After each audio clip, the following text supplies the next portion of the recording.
Let's dive into these Thanksgiving games, and let's start with the early one. The Chicago Bears suffered heartbreaking defeats to division opponents 2 weeks in a row at home. Now they get to try their luck on the road against the best team in football. Makes them a perfect candidate for on the road, presented by Honda. Dreams are unstoppable. Detroit Lions have looked unstoppable. We'll see if they can keep it up on Thanksgiving against the Bears. And to preview all of these Thanksgiving games, let's bring in our guy, Henry McKenna of FoxSports.com. Henry, how we doing, man? I'm good. I'm thankful for you, Dave. I'm thankful for the NFL on Fox podcast. Let's talk Thanksgiving. Flattery will get you everywhere with me. All right, well, let's jump into your story from this week. You do the quarterback stock exchange every week for FoxSports.com, and I'm not mad. I was surprised Caleb Williams didn't jump higher after the performance that he had. You have him at 19 this week, trending in the right direction, but man, you watch the tape. Some of those throws he was making against the Minnesota Vikings. I mean, I said it earlier, like, I don't care what their record is.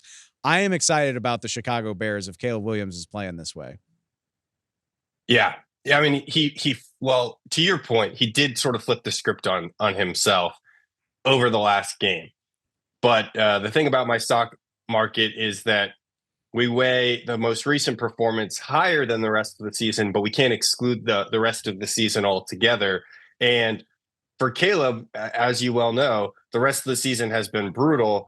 In the last 4 weeks going into that game, he had thrown a touchdown, and he's gone 6 weeks this season without a passing touchdown. So, he's a guy who there's so much room for improvement is the nice way to say it. And I think, look, when he came into the NFL, we knew he was a developmental prospect. The problem with that kind of guy is that he needs to go to an organization that can develop him. And we have not seen Chicago to be a hospitable environment for a guy who is sort of the low floor, high ceiling type prospect. We've seen them kind of, I don't want to say ruin him, because he's got plenty of time to improve. And like we saw this week, he will improve with the right oversight. But they made him a worse player, I would say, over the first few weeks. And so, this week it should be so encouraging for Bears fans. Under a new offensive coordinator, all of a sudden, Caleb Williams starts to show, his true potential, to show, hopefully, his true self to Chicago.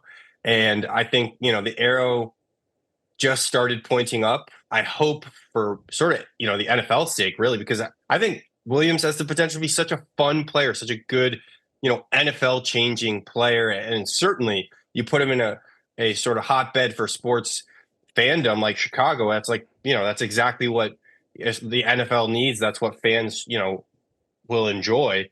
So yeah, I hope this is a career changing game for him. Such a good Minnesota team, such a strong performance. I hope it's sort of a career defining moment for him. You're so right. I mean, it's such an indictment on the Bears that even with everything that's been wrong with their scheme, obviously they needed to fire Shane Waldron halfway through the season. He's had 4 games with a passer rating over 100. It definitely, he's had plenty of downs. Don't get me wrong. You're on point about the way that he was struggling prior to Shane Waldron getting fired, but the flashes, the talent have been undeniable, and it sucks that it comes with the caveat of, yeah, things were bad enough that they had to make a change halfway through his rookie season. And depending on how this goes, I mean, Bears are 4-7. I expect them to lose this game. I mean, not taking off the table at all that you could have a head coaching change as well. I think at this point, I'm just hoping he's talented enough to overcome the obstacles that his own team seems to be putting in his way.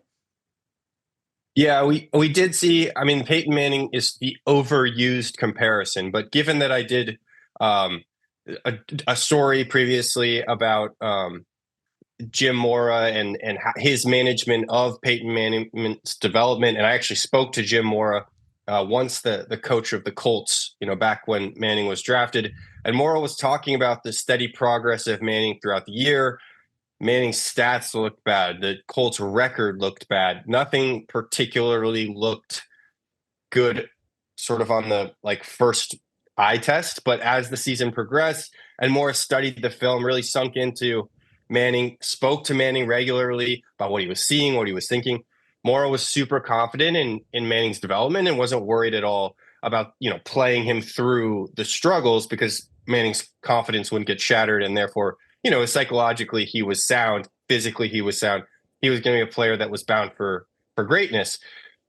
Ultimately, Tony Dungy came in a few years later and really elevated Manning's game. So we have seen players, deal with coaches, not to knock Jim Mora, but after a coaching change, take a different level of a different caliber of play and perform, more aligned with what we expected from that player. So certainly could happen to see not only a coaching change sort of more, soon for Chicago, but for that to ultimately, even if it doesn't happen imminently, if it doesn't happen until, for example, after 2025, we could still see Caleb Williams be an ascending player when he's the number one overall pick, especially. I think he'll get a little bit of extra time to develop. And being that we know that he was the kind of guy that maybe has arm arrogance and would ultimately rely too heavily on that arm, that takes some coaching out of a guy. It takes some humbling out of a guy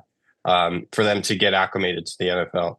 I love the phrase arm arrogance. I think it applies to Caleb Williams very well. On the Detroit side of this, I have a couple thoughts. One, my eyes popped out of my head when I saw that the line for this game is 10 points. I mean, even with the Lions at home, even knowing that they have been beating the hell out of everybody, this is a division game on a short week. I fully expect this to be more competitive than some of the Lions' other beatdowns here over the last 3-4 weeks. And the other thing I wanted to highlight is, and the reason I was thinking about this, I thought back to last year's Lions game on Thanksgiving against the Packers, just a complete meltdown from a turnover perspective. I went back and looked, the Lions turned the ball over multiple times in half their games last year. They had 3 against the Packers. They turned it over 7 times in 2 games against the Chicago Bears last year. This is going to sound ironic because I know we all remember the 5 turnover game they just had against the Texans a few weeks ago, but that has not been a problem for the Lions. And on top of all of the talent, I think that is such a difference maker. They have avoided a turnover period in half of their games. Just outstanding ball security with the obvious exception of one game. I think that makes them a very, very tough team to beat on top of all of the obvious edges and talent. Yeah.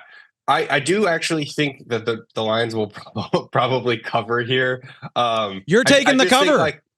I think I would. Yeah. I mean, ultimately, that's not the kind of line that I like to bet on, something that big. And like you're saying, divisional game.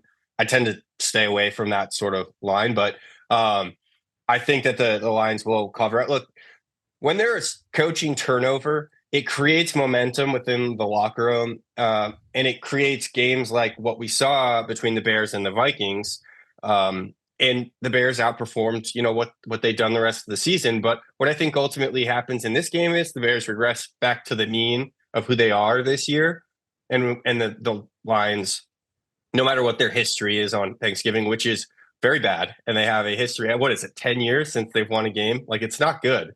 But I still think like that given what we know about how well Jared Goff is playing, the efficiency level that he's at, the way they lean on the run game, the way that Dan Campbell so many years ago promised teams that bite the kneecaps off their players, and my goodness, did he deliver. That's the kind of game they'll be so ready for turkey that they're actually biting the kneecaps off of their opponents in this game. And I think ultimately the Lions are going to manhandle the Bears.